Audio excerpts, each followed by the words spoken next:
Steve, how you doing? How you doing? What's up? What's up? Say sup. So, listen, Barbara. He wanna eat. Can't buy us that.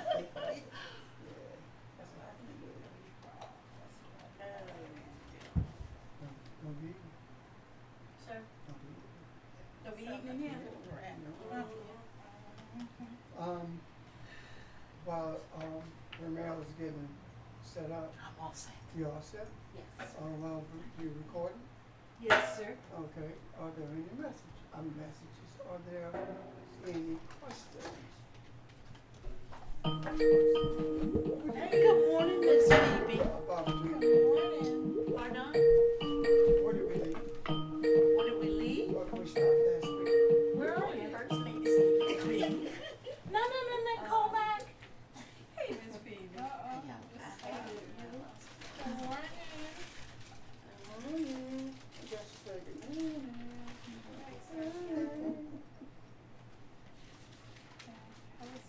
We were talking about spiritual starvation Okay. and that religion is the noose and the government puts it around our necks. Okay. Out of all this stuff here. Hey, you know, certain things stand out.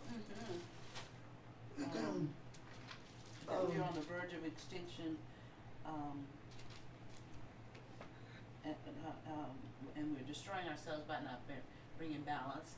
But near the end, we talked about, the soul being, the body doesn't get tired, but the soul gets tired of all of the stuff that's happening, Yeah. lack of balance, etc. But that our role is to continue to put positives in the macro, etc., etc.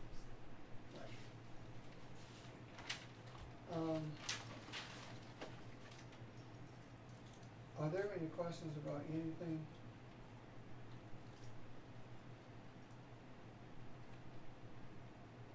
Not a question, huh? Okay.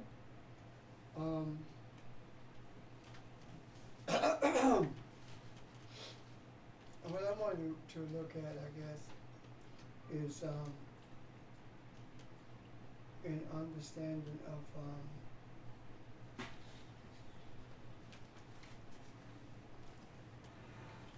who your enemy is. Love your enemy.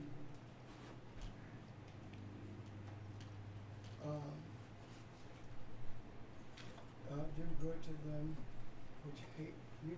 I can't hear you. Love your enemy, do good to them which hate you.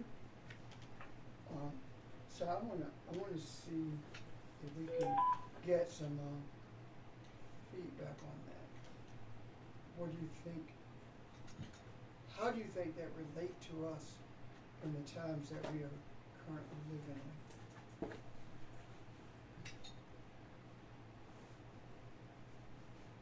Don't everybody speak at one time. Well, if you put it in perspective with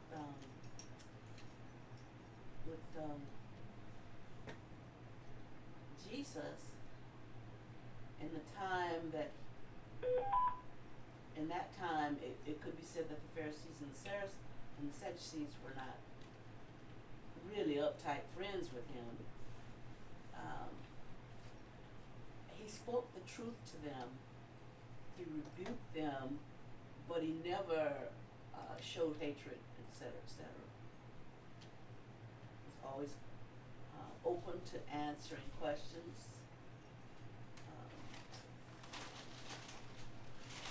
I gotta get started. Okay.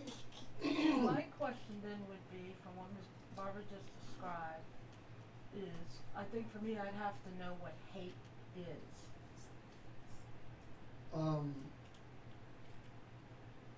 And the reason why I'm curious is, I hear what she's saying, and it resonates right with me, but in the same breath, I know there's time, if we're talking about relevant times in this day, I don't like Trump's behavior. I know it's necessary. There's some coworkers, they get on my last nerve, I will say that, or I allow them to get on my last nerve, is what I'm learning. So, I think for me, I'd have to know what hate is, because that's such a strong word. I don't think I hate anybody, but I want to be doggone sure I know what that means as opposed to what I assume it means. Why don't we start with enemy? With what? Enemy. Enemy. Love your Okay. enemy. All right. What is an enemy, Mom? What is an enemy? Good morning.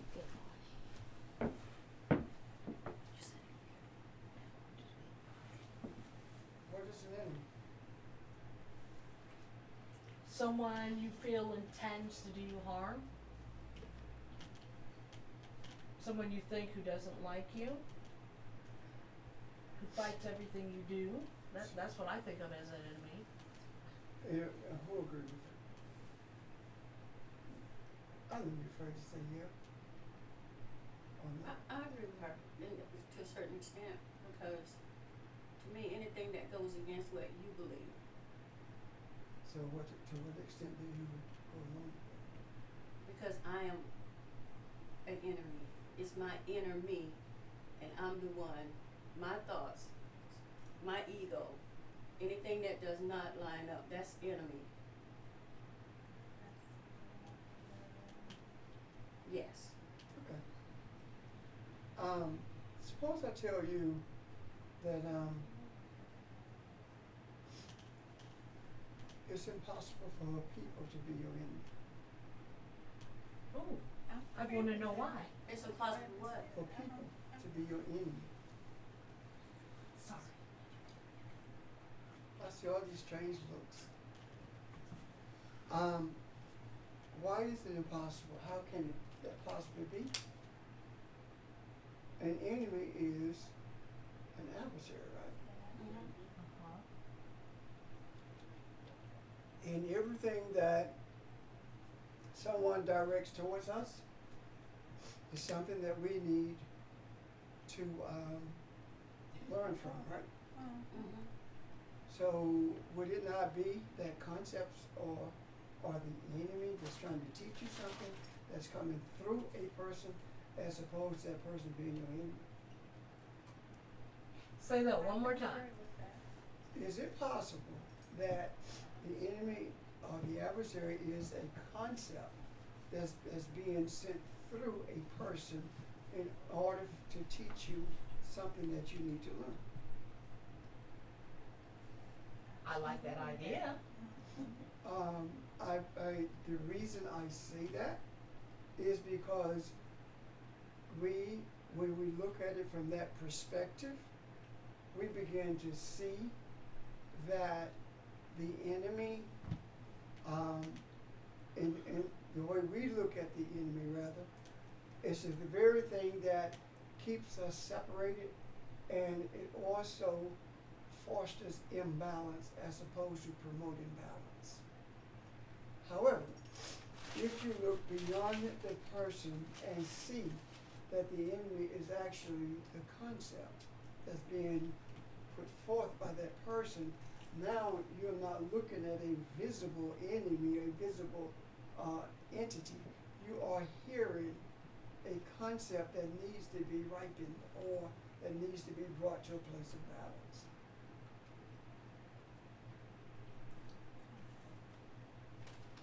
Questions, comments, challenges, something. I can hear all of us leaving here, and for everything that opposes us or is adverse to us, say, "Oh, thank you, Lord, for this opportunity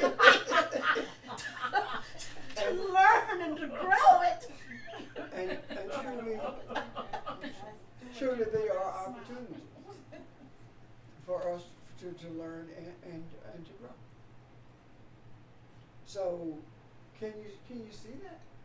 Mm-hmm. Now, and I still see puzzled look on some of your faces. If you don't know what questions to ask, let me talk a little bit more. Maybe you can formulate the question. If we are thought, if we are not this body, right? Mm-hmm.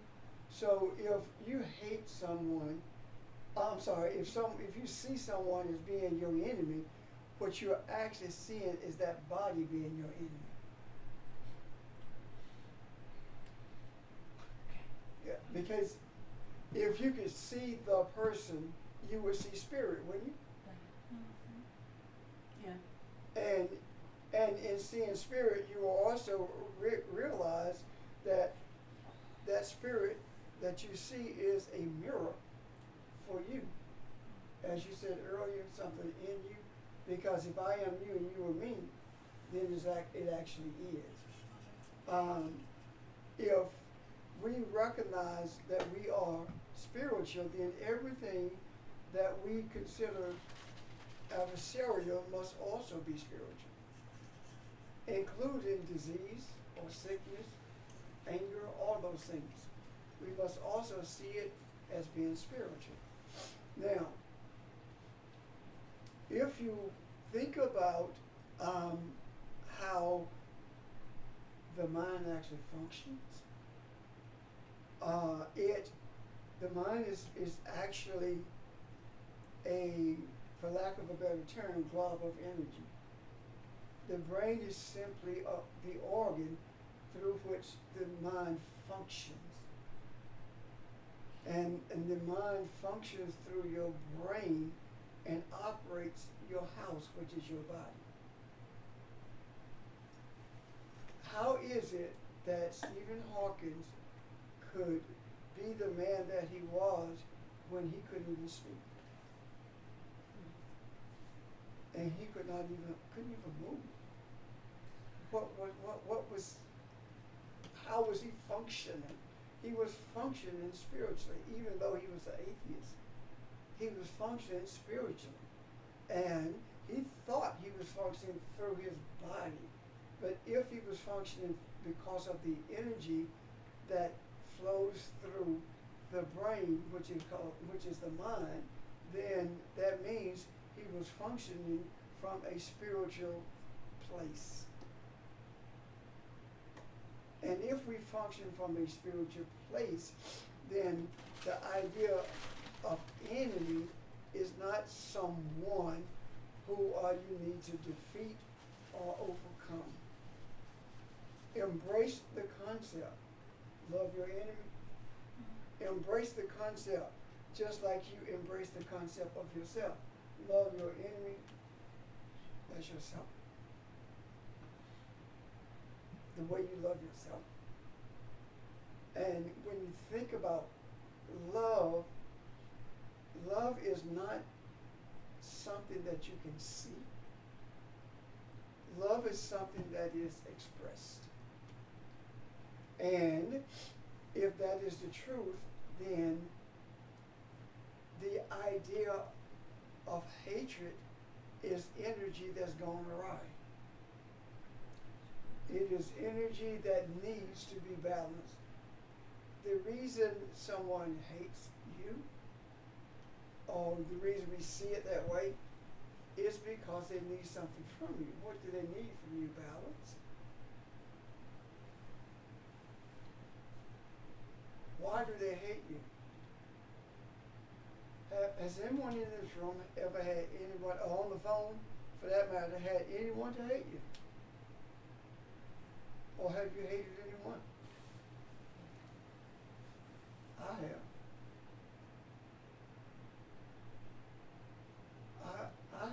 At one time in my life, I hated all white people.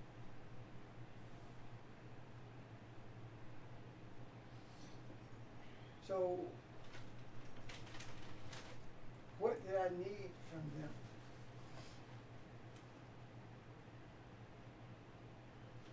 I needed to see that I was out of balance.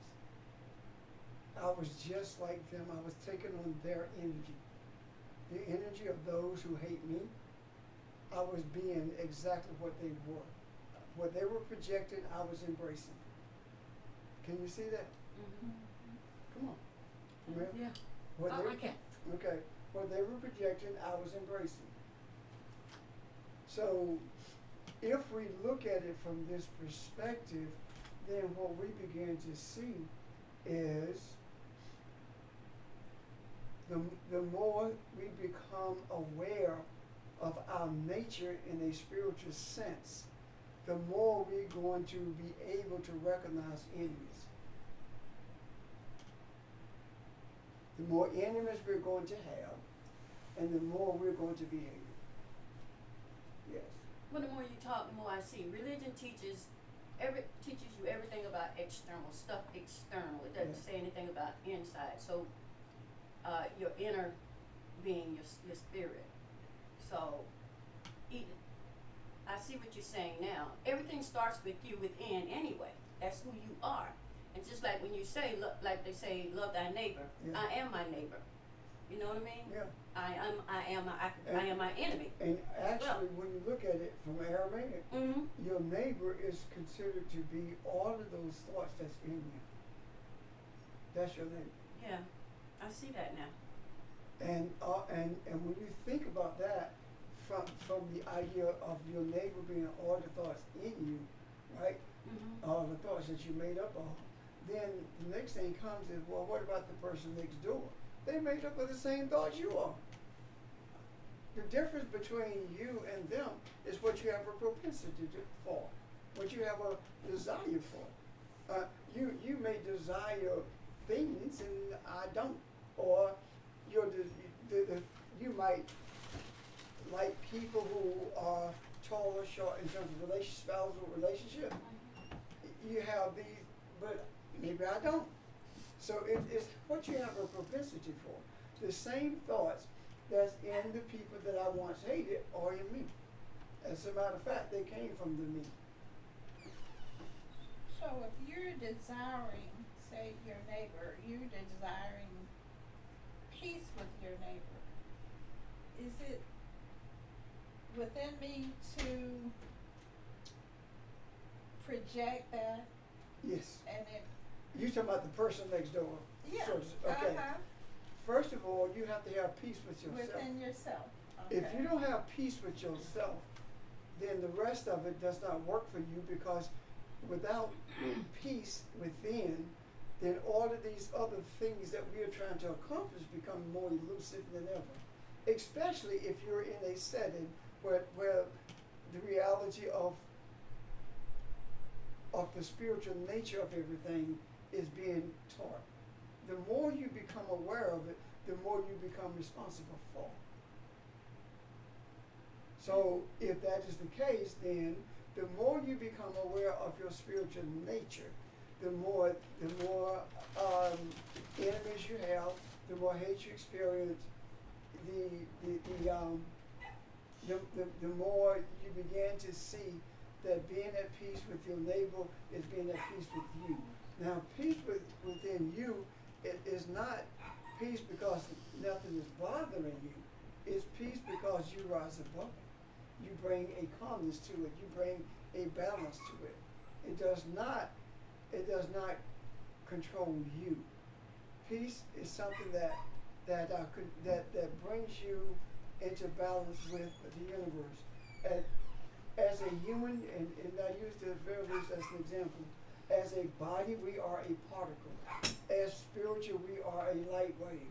So a particle can be a light wave, or it can be seen as a solid object, even though it's not. But it can be seen that way. So when you are at peace, that is one of the reasons you feel so light. You don't feel like you're carrying a burden, Right. because you're at peace. However, when you see yourself as having enemies, now when I speak of enemies in terms of thoughts, right, I'm not just talking about I don't like you type stuff, but when you see the enemies being the bill collector, when you see the enemies being I don't have enough money, I have more month left than I do money, that when you see that in an adverse way, that you are seeing an enemy. Can you see that? However, if you see that as an opportunity to trust what you know the truth to be, seek ye first the kingdom of God and His righteousness, all these other things, then you approach it differently. I remember each time that I see something in a different way, or get more clarity in relationship to the nature of our spirit, I say not the foundation of spiritual faith, but I say to my black class in particular, if you don't want your Jesus and your God to be taken away, you need to leave. Because the things that I see that are not going to fit into what you think it is. And so when I talk about this concept of the enemy, this concept of hatred, this concept of neighbor, this concept of love, when I speak of these things, I'm seeing it purely from a spiritual perspective. And it is my desire, to function purely as a spiritual entity. That's my desire. It is my desire to be that light that is only a particle or seen as something solid when it is necessary for the earthlings to see me with their eyes in order to receive what I'm offering either through projection or through conversation. Okay?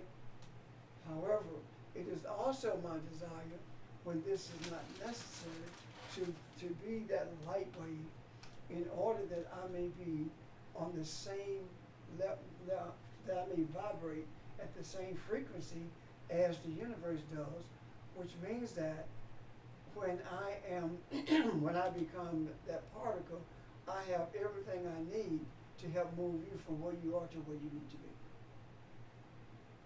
be. Now, why do I become a particle? The way in quantum physics, the way light appears to be a particle is because you're looking for it. You observe it. And when you're not looking for it, it becomes a light wave. So it is both a wave and a particle. And may be difficult to wrap your mind around. However, if you can see that particle as a dot, and if it fluctuates, you see it disappears. It appears, it disappears. And it does that as you think about it. Now, that happens to you. If you think it doesn't happen to you, I want you at this moment to close your eyes and see a black dot and stay focused on that dot. What happens is you focus on that dot, but other things come into that. You have to keep going back to that until you get to a place of meditation where you can focus on it. You understand what I'm saying? Yeah. It's a fluctuating thing. Okay. So if you can see that as the particle of light as versus the wave of light, then you can wrap your mind around hopefully of what I'm saying.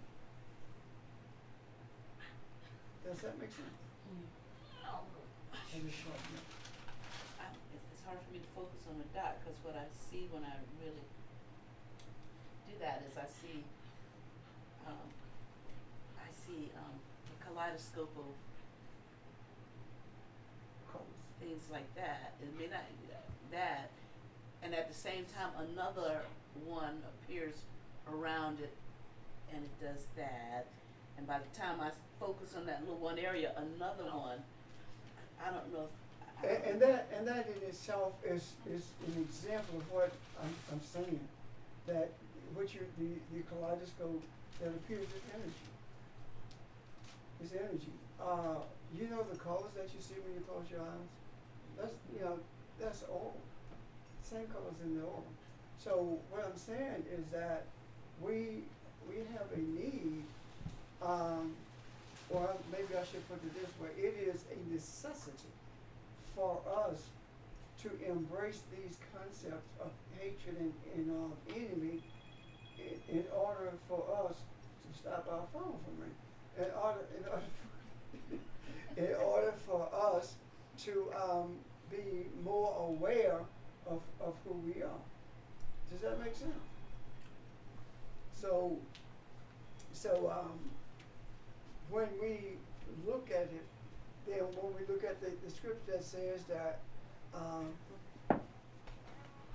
give and it shall be given unto you.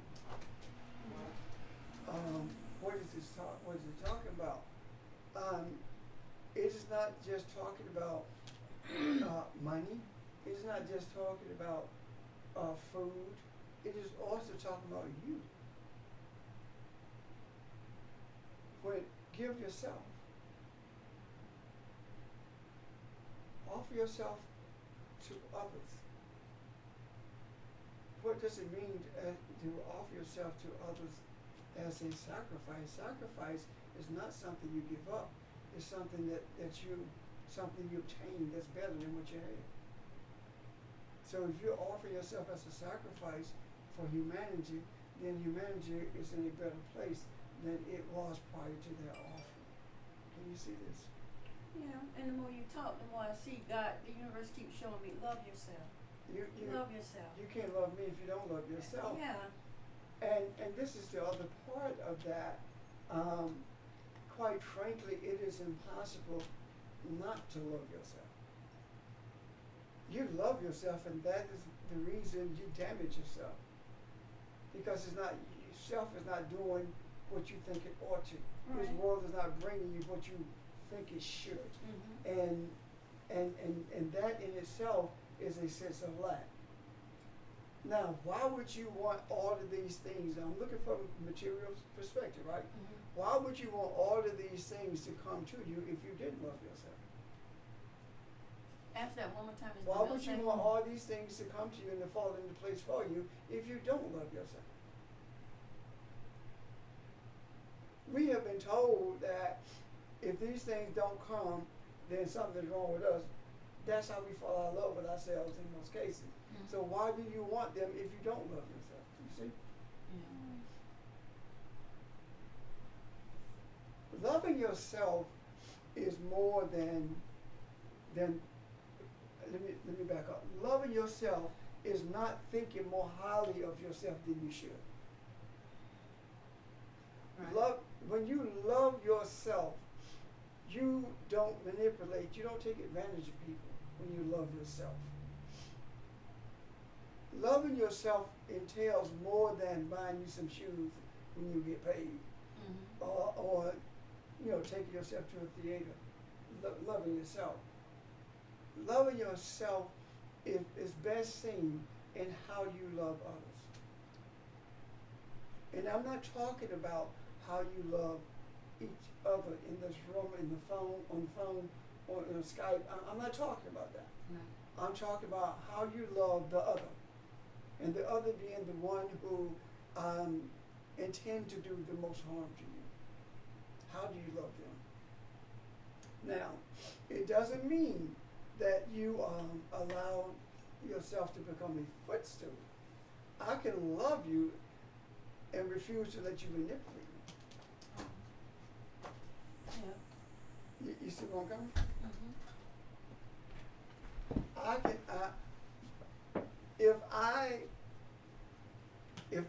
I only love me, then how can I expect love to be projected from me? Because if I only love me, I'm holding it. I don't see any of your needs, none of them. The only thing I see is mine. Does that make sense? Yeah. Any questions?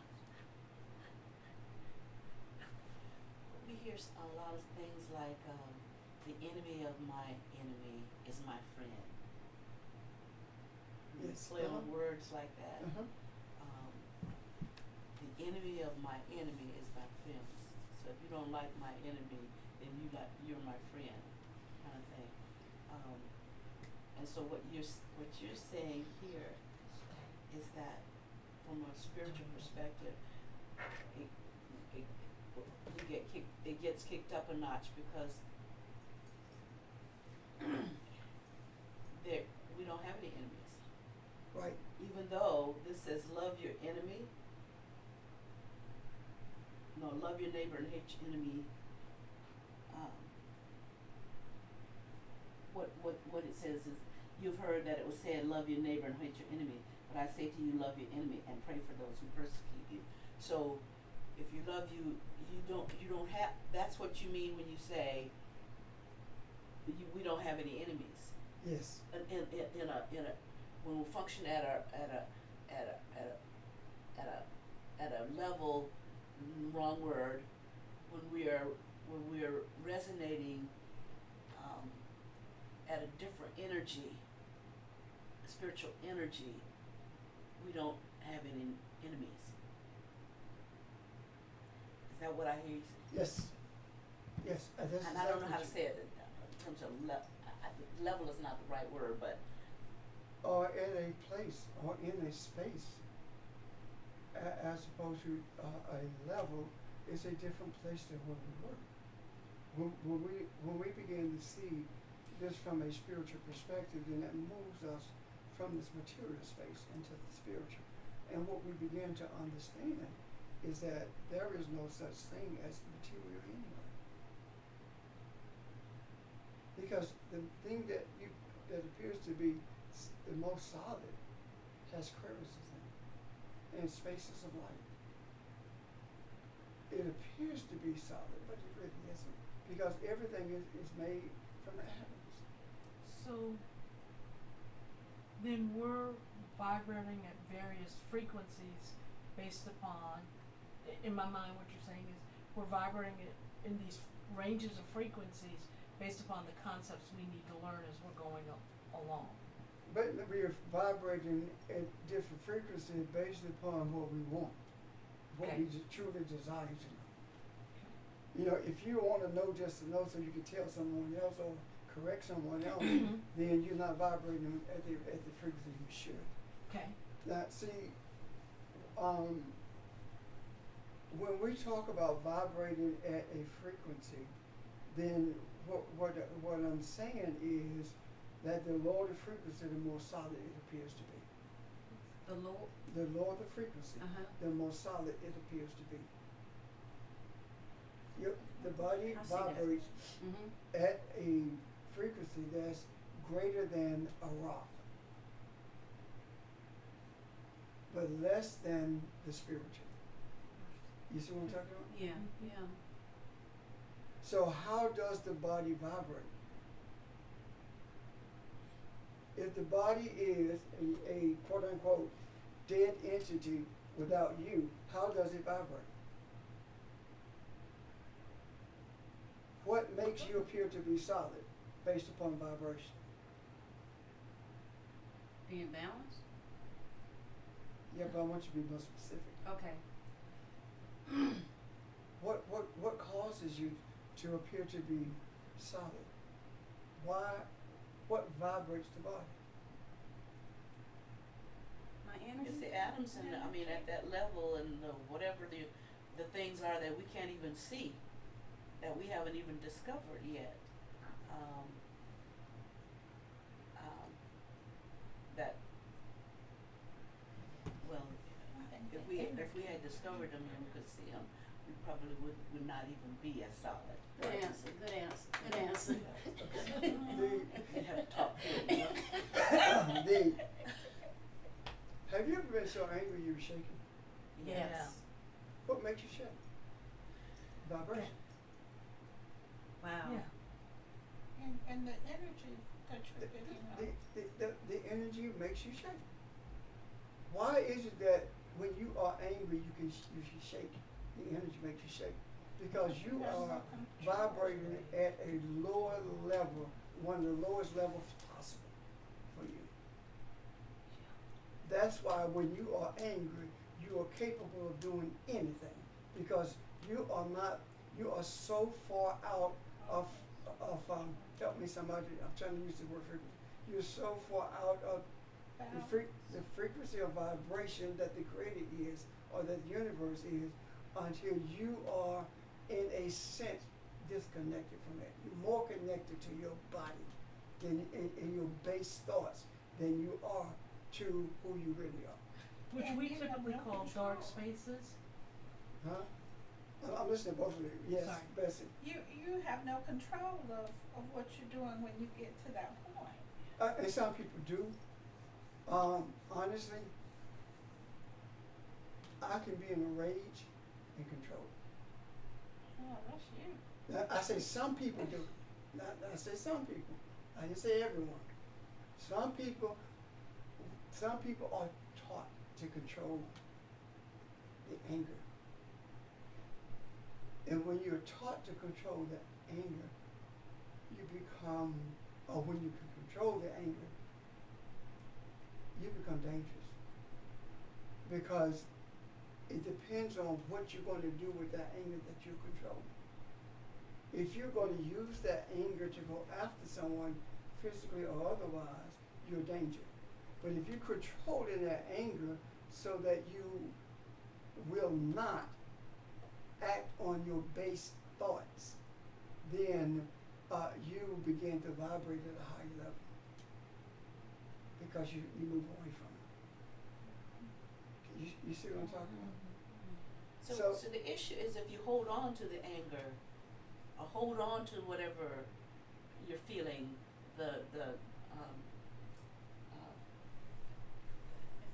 if the more you hold on to it, the more it becomes a solid kind of thing to you.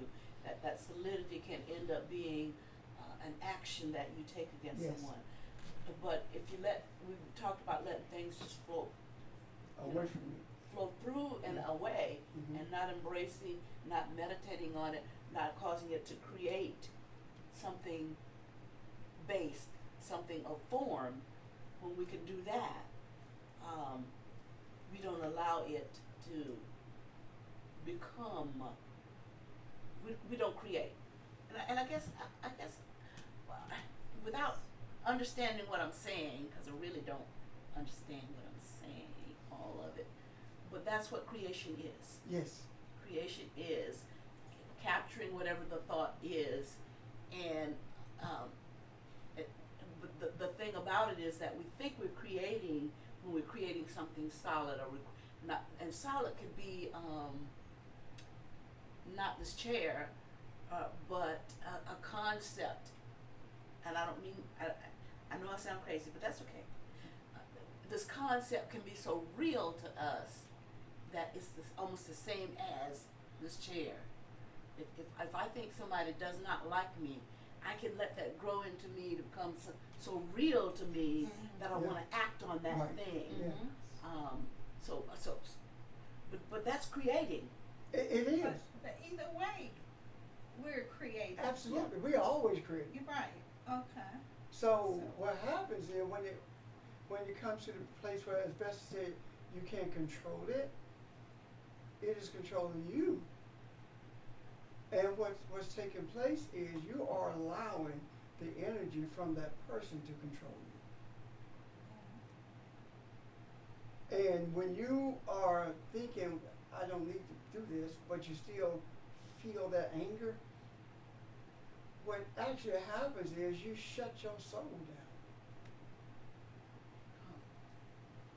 down. And your mind takes over. And let me give you an example.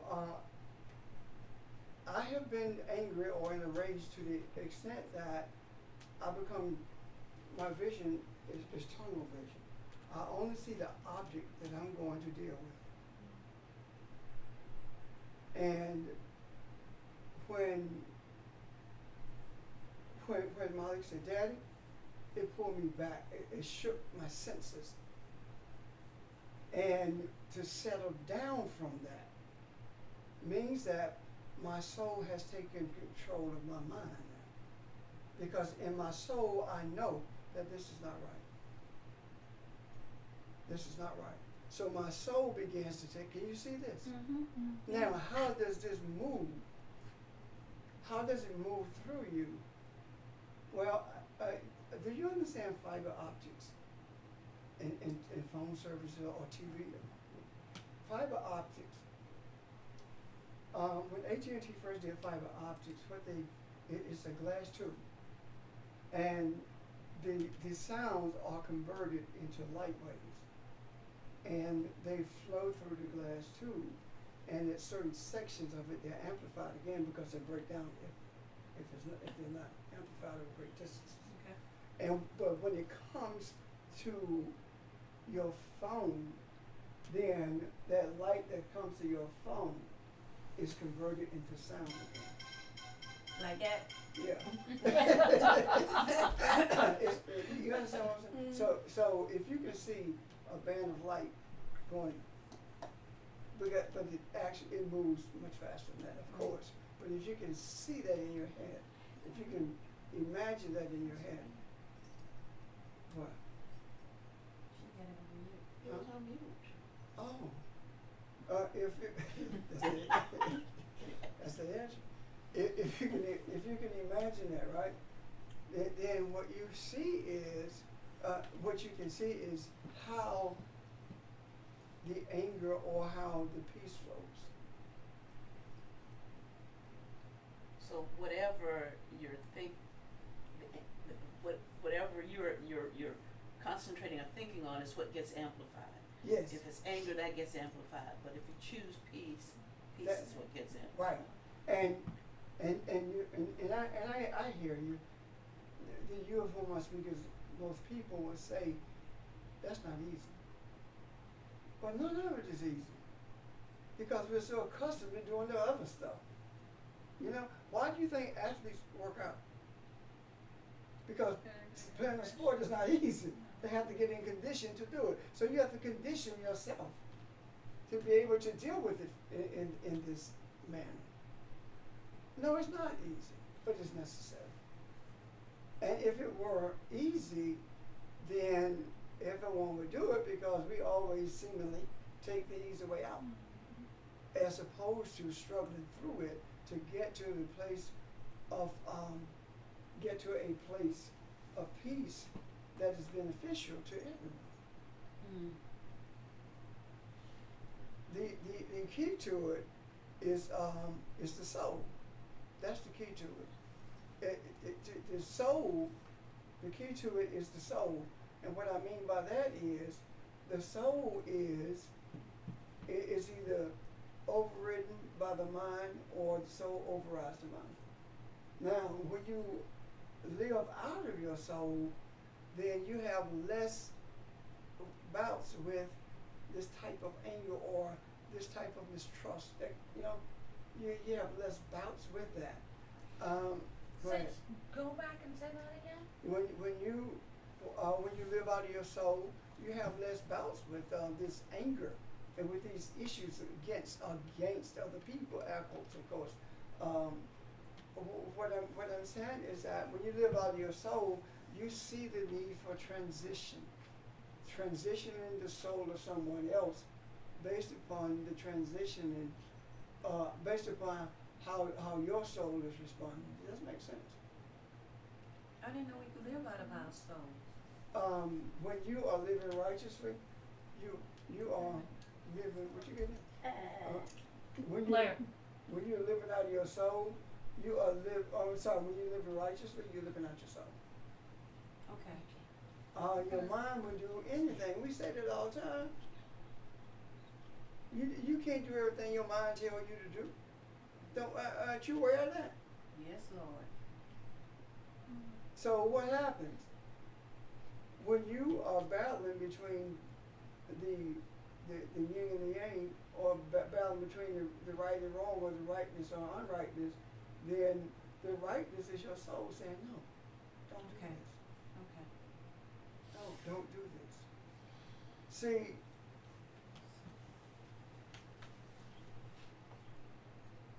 if you cannot transition into the tree of life, then you cannot expect humanity to do it. And what I mean by that is, if you can't live righteously, why do you expect other people to? And living righteously has nothing to do with all those things that people call sins. And I make that statement, living righteously has nothing to do with a thing called sin. In my class, and I teach a lot of church work in my class. And one of them brought up something that they said, well, what about the sin of fornication and adultery, because you know that's the only sin that seems like church number. And I said that first of all, fornication, it speaks of it's the Greek word where we get porno, which speaks of different kinds of intimacy in terms of intercourse, be it bestiality or whatever. That's fornication. Adultery has nothing to do with you being with somebody. Adultery has everything to do with whether or not you're with your creator, intimate with your creator. Now, well, that doesn't make sense. Okay. When the lady was caught and they were going to stone her, right? Mm-hmm. And Jesus said, let he who is without sin, if you're not entangled in anything, then you can stone. So he saw that as an entanglement as opposed to a death sentence. So when I talk about sin, entangled in stuff, greed is an entanglement. A relationship that's all encompassing is an entanglement. If you're in a relationship with someone and they are more important to you than your relationship with your creator, that's a problem. Mm-hmm. That's a serious problem. So you're entangled in something. And people of old, we so doggone sophisticated till we stupid. People of old would say, don't get entangled with that. Don't get tangled up with that boy. Don't get tangled up with that girl. Haven't you heard that before? Oh yeah. Oh yeah. That's what they're talking about. Because once you get tangled or entwined with it, it is difficult to unravel it or to take it, to move away from it. So when we look at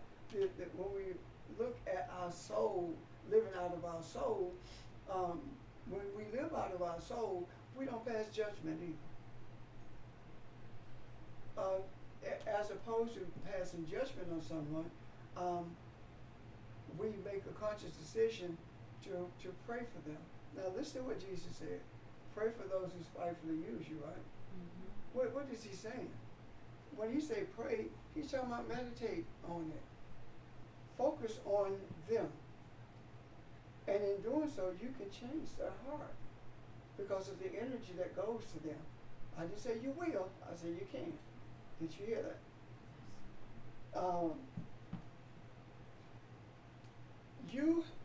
Have you ever sat in a room or lay in bed and you thought about someone who's close to you, your spouse, your intimate friend, or whatever it is to you, and you could feel going through the act or feel their presence?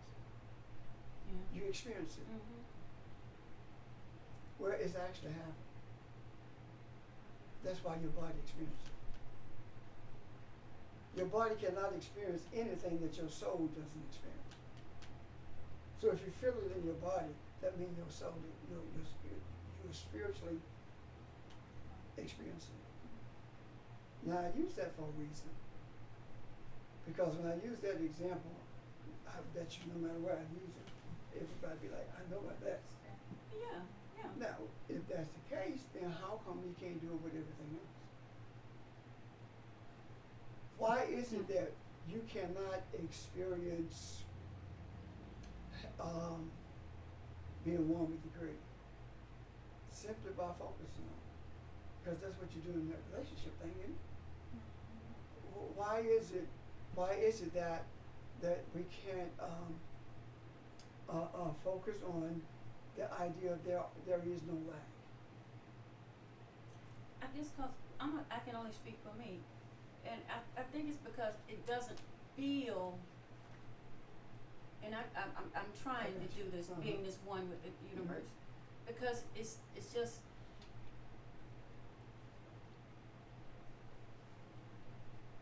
It doesn't. The universe. Because I've never thought I've never had it with it before. There you go. Now I've had it with other people, and it felt good, but the thoughts of it too. It's the thought. Yeah, It's- it's just the universe ain't giving me what that person is giving me. But Does that's that make because- sense? What I'm saying? Yeah, and the person ain't giving you nothing label. Well, that ain't what I Thi- feel. this- What th- you- no, I this hear is what I'm you're saying. This is what I'm saying. Uh-huh. The person not giving you anything. Okay. You're focused on. So you're receiving. It's Okay. not giving you against your will. It's Okay. not giving you in spite of your focus. No. If your focus shift, you ain't interested. But I'm gonna tell you what I'm doing, cause I'm like there, and I think, and it's hard to even imagine the universe if you know what I'm saying, Yes. Pastor. Now let me say this to you. Okay. Help me. We are never speaking for ourselves. Okay. And I'm not, I'm not messing with you. I I'm hear serious you. about this. Uh-huh. We are always speaking on behalf of humanity. Okay. Because it is our desire to create a conducive atmosphere for humanity to be aware of who it is. Okay. So when you speak, you are speaking on behalf of the people who think like you. Okay. Now, what you described and what you said is that's how we think. The universe or the creator is not giving us anything.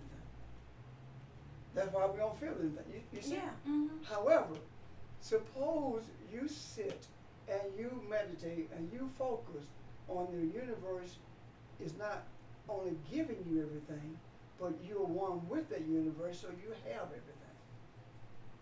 That's different now. You see what I'm Since talking you about? said that, yeah. So if this is the thing, there are no limits to our mind. There are no limits to what we can do with our mind.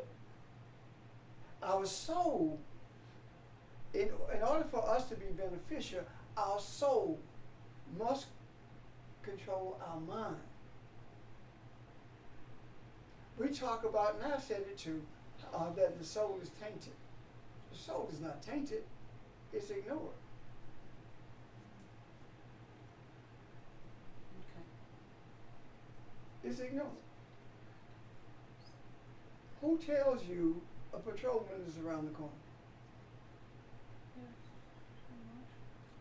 The soul conveys that to your mind.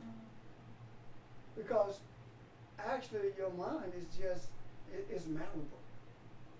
And it can mold itself, or your soul can mold it. Your thoughts can be free will thoughts, and you may do anything at any moment. But if your soul if you're paying attention to your soul, then your soul governs your thoughts. So what we're in the process of doing is training our minds to obey the soul rather than the soul to obey the mind. Yes. Because the mind is subject to do anything apart from resonance with the Creator. Absolutely. You're subject to kill, steal, whatever thought comes in our mind. If we, apart from being one with the Creator, we will do it. And our soul always resonates with the Creator. We just pay more attention to our mind, our thoughts. So, Excuse me one second. When you ignore your soul, you are ignoring that resonance with the Creator. so thoughts are out there. And are you saying that if we allow our soul to govern our mind, is it the soul that's telling the mind when to? The soul is organizing your thoughts, Okay. arranging your thoughts in such a way that your actions change. Okay. So the soul give us balance. The soul is balanced. The soul is balanced. That Yes. makes sense. Okay. The soul is balanced. See, we become balanced, and I use we very loosely as an individual. Mm-hmm. We become balanced when the soul organizes all our thoughts. Can you see it? Yeah. When we get to a state where the soul organizes all of our thoughts, then we get get to the state where Jesus was when he was resurrected.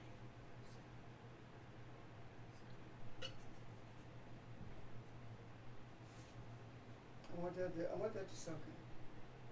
See, Jesus was not resurrected to save you, because if that was the case, you wouldn't still be lost. Jesus was resurrected to show you the benefits of dying and being resurrected. Pick up your cross daily. Mm-hmm. That is not talking about getting terminated from your job. That is talking about dealing with those thoughts, dealing with those emotions that stand between you and balance. Crucify them. And when what happened when resurrection took place? Prior to resurrection, if it be thy will, right? Prior to resurrection, you couldn't stay awake with me just for a little while. After resurrection, it didn't matter. It didn't matter because the balance was there. And because of the balance, he was able to move between the two worlds in an instant. So when he moved from one world to the other, or one place in this world to the other, he moved as spirit and reconstituted at that place where he was going, which means that he slowed down his vibration. He vibrated at the speed of light because he was focused on where he was going. And when he got there, his vibrations slowed. One more thing. Okay. If you can control your breathing, then you can control your body, right?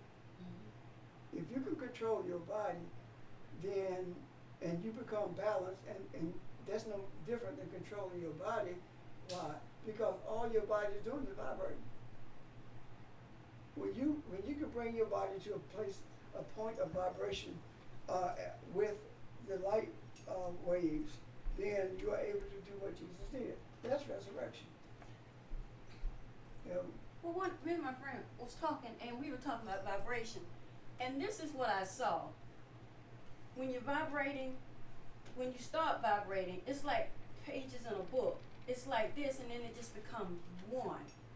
Yes. Does that make sense? Did y'all see what I'm? Yeah, it's like a focus. Yes, It's that's like it. Yeah, that's what I. The concept of making still pictures Move. move. Exactly, and that's how. Yeah, that's what I saw when we were talking. It's like, and the whole thing, you just become that one solid. When your vibration lowers, Yeah. yes, you become solid. Yeah. And as long as you're vibrating, you're moving, or you're in a place where you choose to be. See, when it says that Moses and Elijah appeared, they simply slowed down their vibration because they were one with the Creator. So when Elijah left, he had sped up his vibration to be somewhere else. Well, and Dropped see, somewhere else. Elijah says, you know what? On such and such a day, Elisha, I'm out. Right? Mhm. When it says a chariot came to get him, it's not talking about a chariot with wheels. The chariot is the awareness of the light that it is, that he is. And he chose to vibrate at the frequency of the Creator and became one with it instantly. Can you see that? I think we do it and don't even recognize it sometimes, Pastor. Then there's no point in doing Because it. If you don't know what you're doing, why you're doing it? It's dangerous. But does that make sense what I'm saying? Yeah, it's Because- possible for us to do it and not realize what's happening. Because, for example, when you're meditating, right? Mhm. Iman was talking to us night before last, and what she said is that when she went to this conference at Myrtle Beach, she went out on the balcony of her hotel room, and she said that she sat there and said, "I'm gonna pray, meditate," and she said that as she meditated, she was going to do it for 15 minutes. And when she stopped meditating and looked at her watch, it was 15 minutes. The time is there. Did it again, and the moment she opened, just as she was opening her eyes, her alarm went off at the same time. So, what am I saying to you? In order for it to feel like it was 5 minutes, or we say 5 minutes, but it feel like no time passed at all, it means that she was totally in the other world, experiencing the other world. And because she had set limits, she reconstituted in terms of the body becoming one again with this.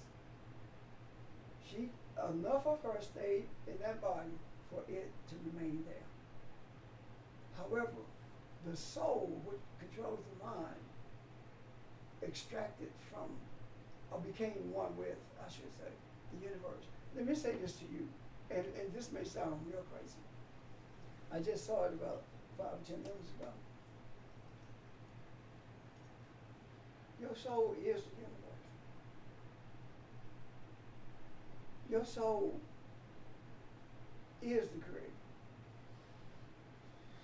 Your soul is the tree of life. Your mind is the tree of the knowledge of good and evil. So when you allow your soul to vibrate, your mind to vibrate with your soul, you are the tree of life. When you are back and forth, it's the knowledge of good and evil. Can you see that? It allows you to go where? It's good and evil.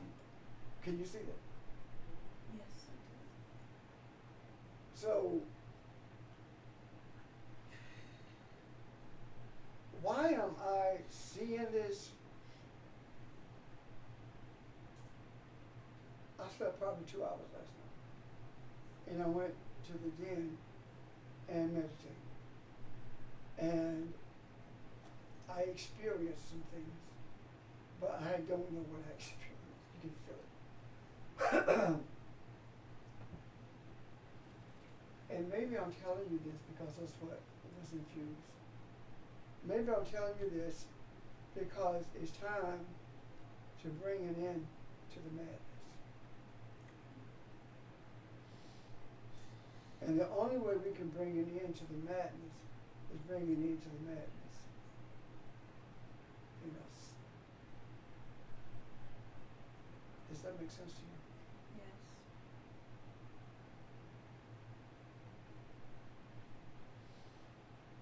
I'm going to offer something to you. And I'm asking the Creator, I'm requesting this from the Creator. I'm asking the boom, the universe to do this.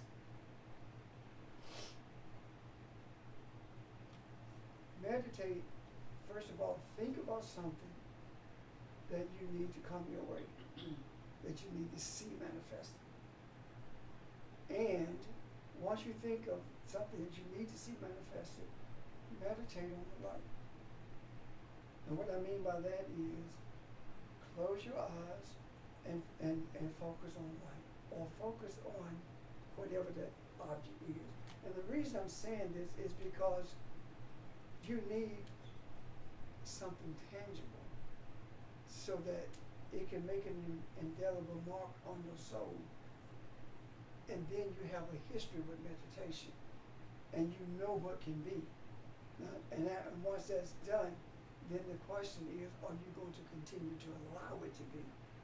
Or are you going to go back to where you were? Does that make, you understand what I'm saying? You understand? Okay, what is something that you would like to see manifest? And if it's personal, come whisper to me.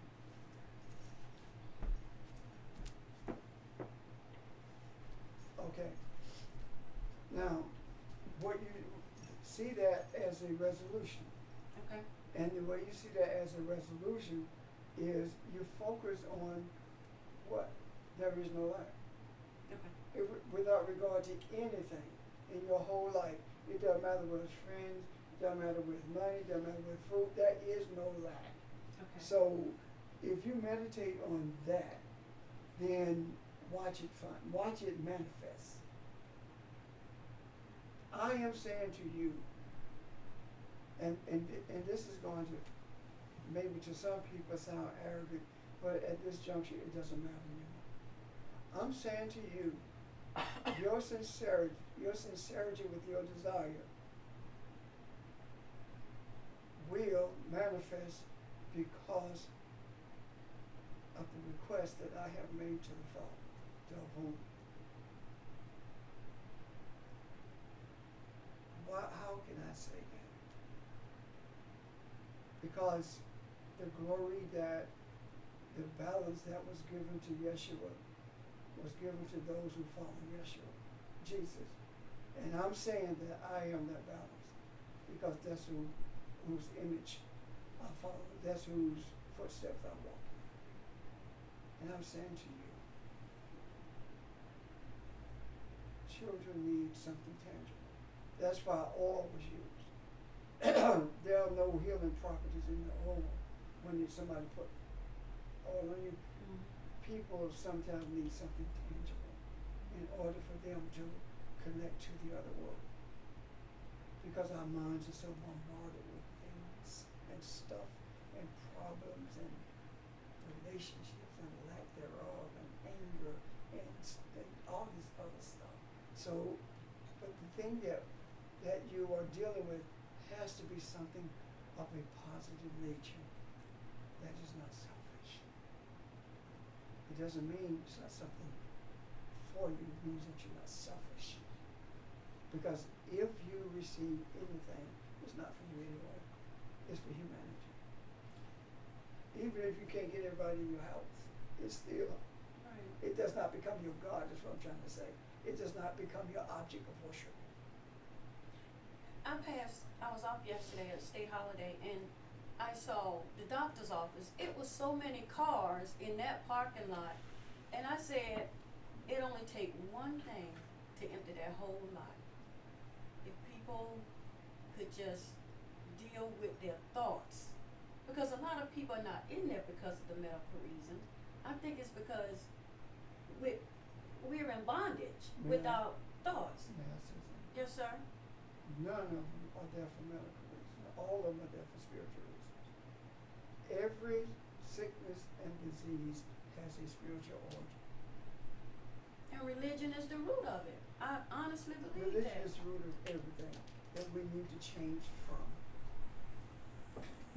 Because religion teaches us, you can close the door on it.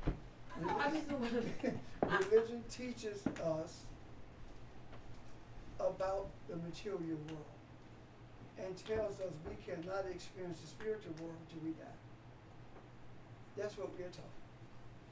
But yet we are supposed we can't experience it until we're there.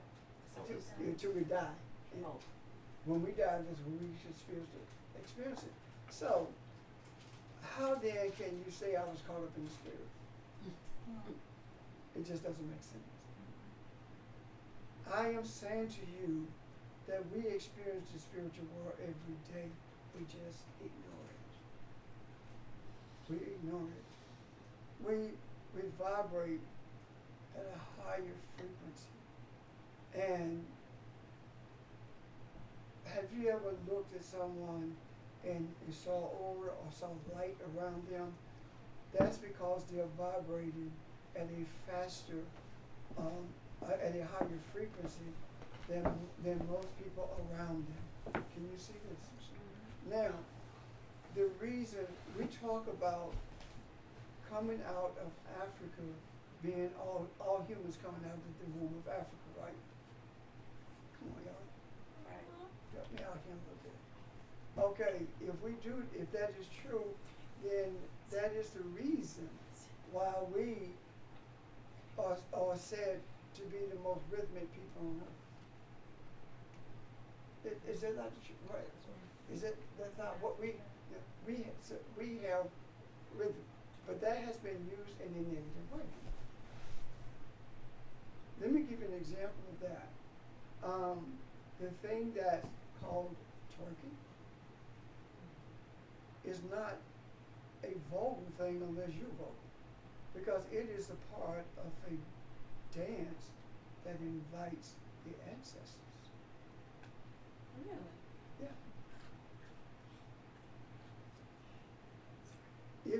watch movies on National Geographic and you see groups of people on the continent of Africa doing rockabilly dances, you will see what they call twerking. What has happened is anything that's related to us is vulgar. And we have bought into that. We've embraced it.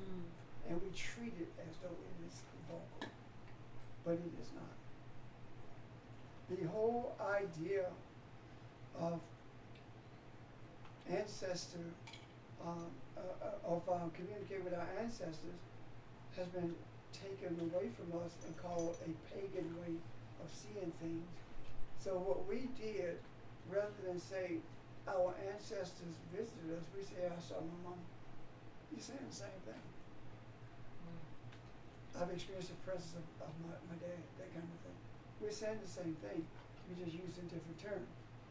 That is no different than going into the continent and finding someone who is named Obutu and telling them your Christian name is now John. You can't be a Christian and be named Obutu because that's a pagan name. That's what happens. You see where it's coming from? Yeah. So what happens at that point is your energy begins to shift from Ubuntu to John. And if John is the source of bondage, now everything that you touch becomes a source of bondage to you because your energy has placed you there in that bondage.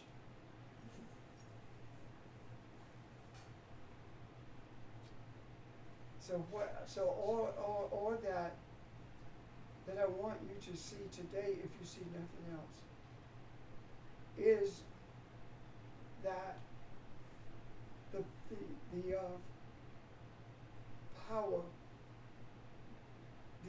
the Messiah is you, because you have the power to do what you were sent here to do. You can accomplish any task because you are the bread that's been cast upon the water, and you will not return void. That's why people keep having babies, because the bread is still waiting to fill a void, to do what it was sent to do, so that it can return to its source. And the source is your soul. Is your soul. I said to you some years ago, there would never be a time when there is no body on the earth. In terms of this thing that we call a physical body. There will never be a time of that. And the reason is because everything that is brought into existence is brought into existence through creation. And nothing that is created by the Creator can cease to be. The form of it is just different. And the form of it is the form that Jesus was expressive of after the resurrection. Can you see this? Now,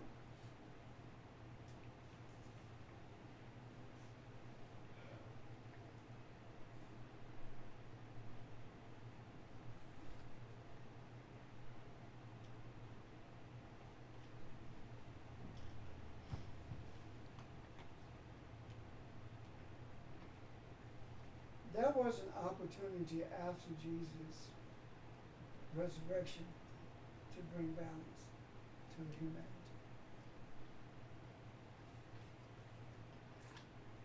And that opportunity to bring balance was squandered because of a desire to be influential, because of a desire for power. Paul had the opportunity to do that because of the experience that he had, but he chose not to.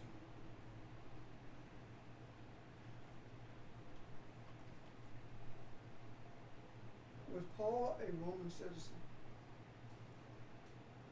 Yes.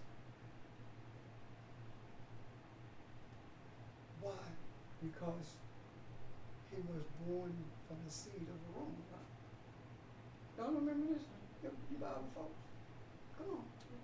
Which means that Paul was biracial.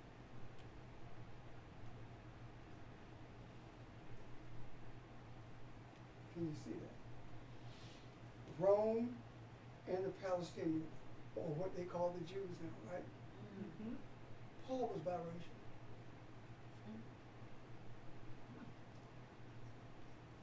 And he had opportunity to bring balance had he stayed the course. But he chose to do as the Romans did, as opposed to do as he was instructed to do.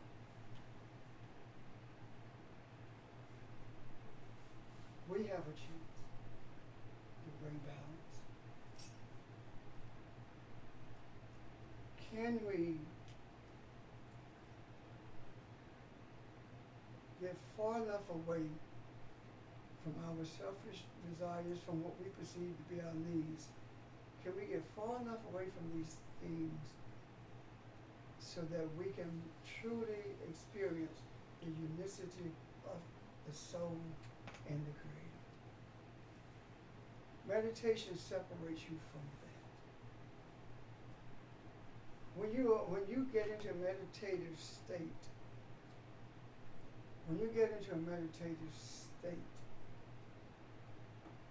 all of the things around you, your so-called accomplishments, none of that matters because they don't exist anymore. And this is one of the funny things about meditation. When you get into a state of meditation, nothing exists. You don't see anything. It's a total experience. And you don't even know what the experience looks like. And the best you can explain it is maybe what your body felt. But that was only experienced when the meditative state was brought to an end.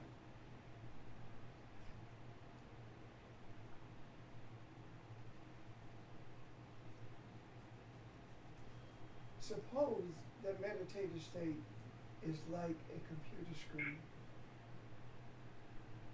When you hit an app, you wait for the screen to populate. Right. Mm-hmm. Suppose that meditative state is the empty screen. And when you come back, the app is touched. And all of the bodily functions and stuff began to populate. Which means that you simply slow down.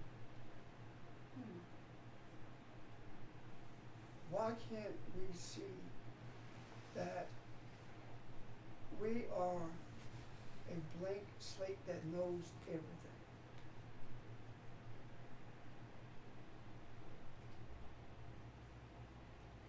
When I say a blank slate that knows everything, the reason the blank slate knows everything is because it is everything. When you meditate, when you get into a deep state of meditation, even though you may have a focus for something and you meditate, you don't even see it. Now, if you meditate for an experience, then you have that experience because you're focusing on that experience. Are you with me? You can meditate for cleansing. You can meditate to receive from the Creator an understanding and awareness of who you are for the purpose of sharing. Or you can meditate and experience relationships or other stuff. But guess what? Even though you're created, you're still doing it in this world. Can you see that? That's it. That is the reason I ask our room to grant you this opportunity to go into the meditative state after having chosen something in your heart that you feel like you have a lack of, and watch it manifest.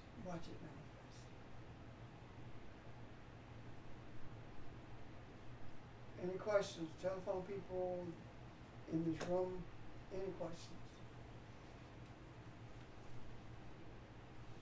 I I'm good. Okay. So, when I meditate, I don't have a desire. And this is not for you anyway. Sorry. It's not for you. I'm not talking about the teachers. I should clarify that, because you already should be that way. So this is, you understand what I'm saying? Okay. If we were not there, we could not be on the same page. You understand? That's who we are. I right now, Barbara Jane, I don't know whether you're experiencing what I'm experiencing or not, but the more I talk about this, the more I sense me slipping into a meditative state. The experience that I'm having is an energy surge. That's what I'm experiencing. I hear it in your voice. So, it is my desire for you to experience that. I don't want you to get excited because you got something. I want you to remain excited because you have no thing. Because you are everything. Can you see that? I did not say nothing. I said no thing, which is a major difference in nothing. When creation took place, no thing existed. It wasn't nothing, because if nothing existed, there would not be a creator. No thing existed, but the energy was formed into a thing or things by virtue of slowing down the vibration. And think about it this way, things came into being in that the pattern was laid in that first chapter of Genesis by speech, right? Mm-hmm. So these things were shaped by speech. And the thoughts that were attached to the speech brought them into existence. When you get to the second chapter, it says that the man, Adam, was molded, right? What is it saying? If it's molded, it's talking about hands, isn't it? It is talking about a mold that Adam was made from the authority of the Creator with purpose. It was made with meaning that the vibrations were slowed down. They were slowed down to the point where this thing appeared to be solid, but it did it over a period of time, because the atom itself had the same vibration as the Creator, but it began to slow down the more base its thoughts became. And these thoughts could not become base, this vibration could not slow down unless the Creator allowed it to be. So if the Creator allows everything to be, we don't have a right to get upset with anyone because of what they do. It's all for a purpose. Now it doesn't mean that you put yourself in misery just to hang around somebody because you feel like Creator. No, the Creator does not mean that. It means for you to be miserable. You understand? And I mean, think about it. Sometimes I don't like Faith. I'm sure that sometimes she doesn't like me. But it doesn't mean that we separate. However, if we're vibrating on different levels or on different frequencies, that word level, I'm trying to stay away from it, then we end up with a divorce. Evelyn can be Barbara's friend, and they vibrate with different frequency, and they divorce. A divorce is, the word divorce means dire forces. That's where it comes from. Two forces. And the reason these two forces separate is because they're pulling against each other. Can you see that? And the pulling against each other get to the place where you say, you know what, every time I give you a classic example. I remember I was happy as a lamb at Mount Calvary. And then it got to the place where men wanted the authority that was attributed to the Creator, and I refused to let it happen. And it got to the point where when I got close to the building, my whole demeanor changed. I felt different. I didn't want to be there. And when I got to the place where I reconciled with the need to be there as opposed to my wanting to be there, that's when I left. I was being taught something then that I don't understand until now. Well, I said don't. That I didn't understand until now. And I guess don't is the right word because I am in the present at all times. In the now. Can you see this? So a divorce took place.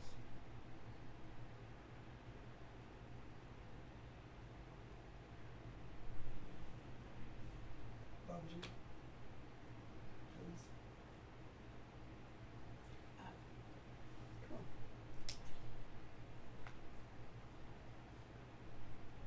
I really have not formulated. I really. What is that? What is there? It's imperative that we get this. It's imperative that we embrace this.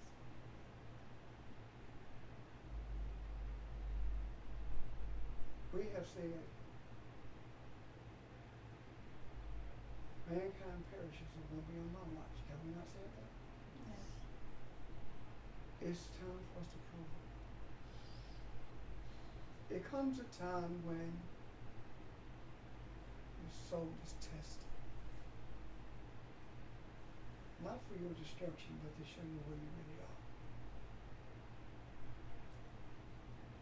How you respond to the test will determine how you vibrate.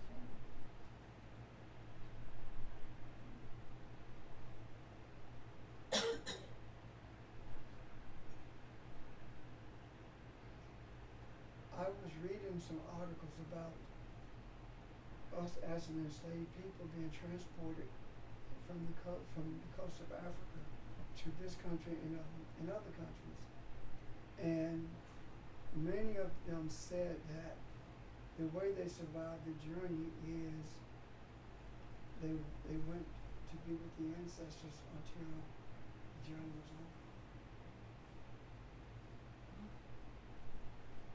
Which means that they went into a deep state of meditation. And they did not feel the shackles on their bodies, the hunger pains. They overrode the disease in their bodies. Their muscles didn't atrophy. They remained strong because they went into a meditative state, which in some ways is hibernation.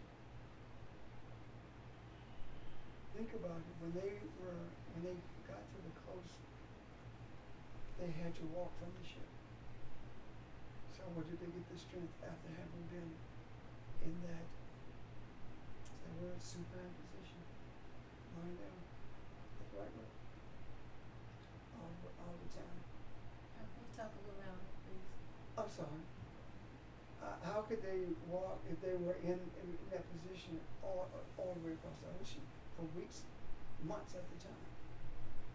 Like the average trip, like 7 or 8 months, but they had to walk. But it's because of their state of meditation. Many of them said that the ancestors came with us. That's how they survived. We have cut off our lifeline because we separate ourselves from the energy that we were once attached to. And I don't mean physically cut off. I mean by virtue of our thoughts, of course. It doesn't matter. I don't need to see or experience the presence of my grandmother. I don't need that. I needed it when I was in the elementary stage of seeking. I don't need that now because there's no such thing as my grandma. That energy is one entity. Can you see that? It's just one entity. And my experience with that energy is all that's needed for me to be able to traverse this ball called earth in a righteous way, and at the same time make sure that I am in unrighteous places. The strength of your deliverance is in your hands. I said to you that Jesus did not resurrect to save you. The reason that Yeshua came into this earth, Jesus came into this earth, the reason he came was to show us something. To show us how the law is supposed to be fulfilled, how it's supposed to be interpreted, how it's supposed to be lived. Jesus did not bother himself with opening blind eyes in a physical sense, simply to open blind eyes. That was an expression of the extent of the power that we are. And he opened the eye more so than the eyes. Jesus did not give strength to limbs for people to be able to run and to walk. No. He gave strength to our soul so we'll be able to overcome the religious antics of today.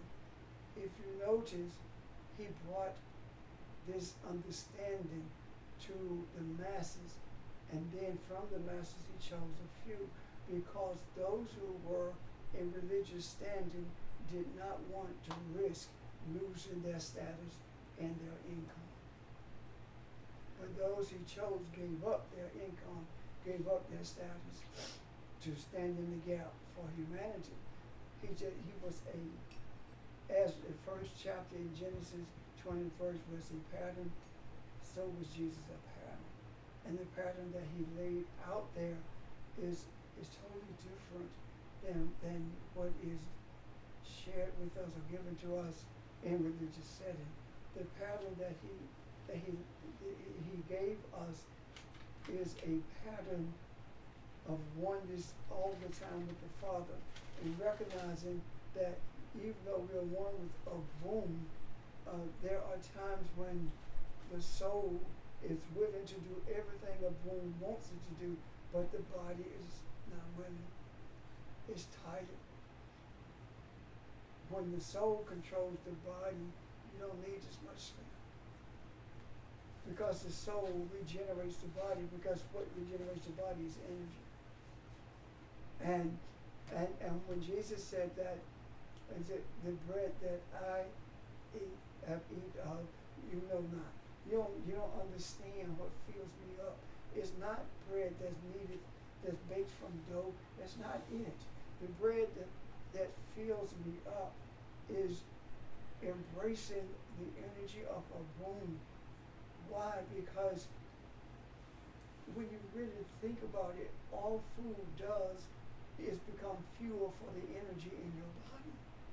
So if you are one with the womb, if your energy levels, or your wavelength, or your frequency is vibrating anywhere near the frequency of a womb, then you don't need to eat. Your body doesn't need that, because your body is sustained by the very life energy itself.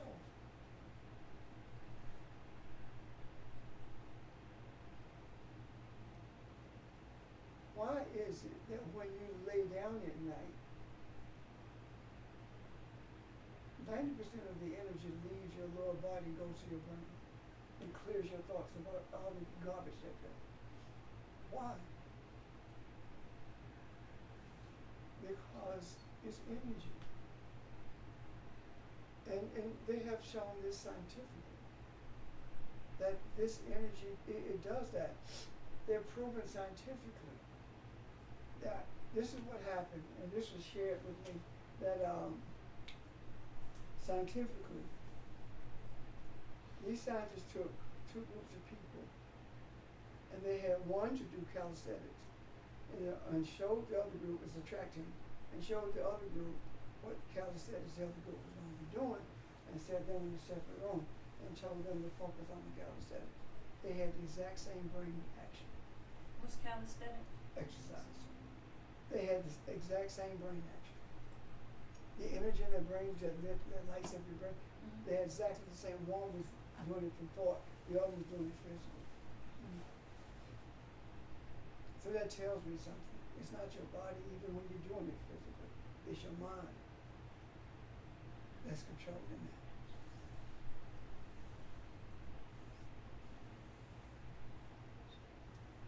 Okay. What is fear? Fear is a result of not being familiar with the life force. The light force. Life force, which is energy. When you are familiar with energy, when you're familiar with who you are, when you're aware of who you are, there is no fear. And the reason there is no fear is because if you are everything, then nothing is adverse to you, and all the things that are called negative have already been conquered. You don't have to fight anymore. Your life is your life because you are life. We share this with each other. Your energy level dips when you exert yourself physically, when you exert yourself mentally. Your energy level dips, it drops, and you eat to pick it back up, don't you?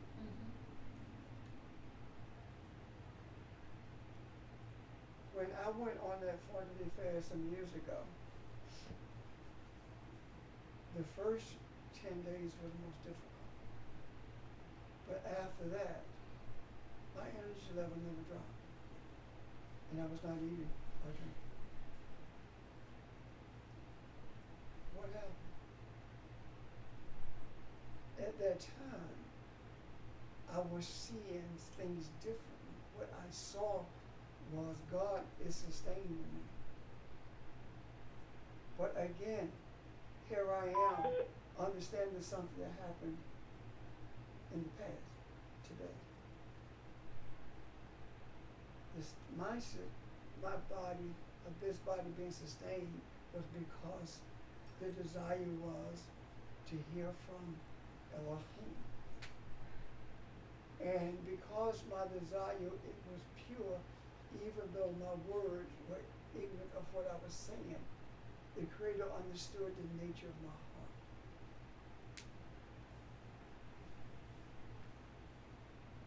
So, are there any questions?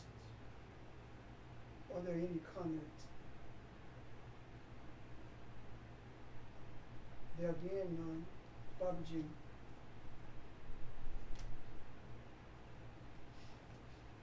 There are times when we see stuff that we can't pull together, and it's simply because it's not time.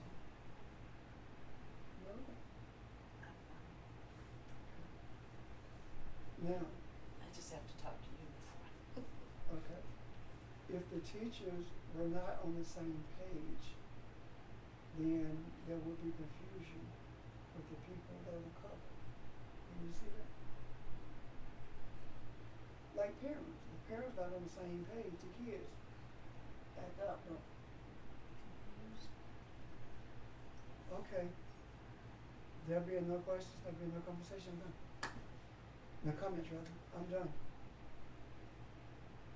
I can't give you any more than I have.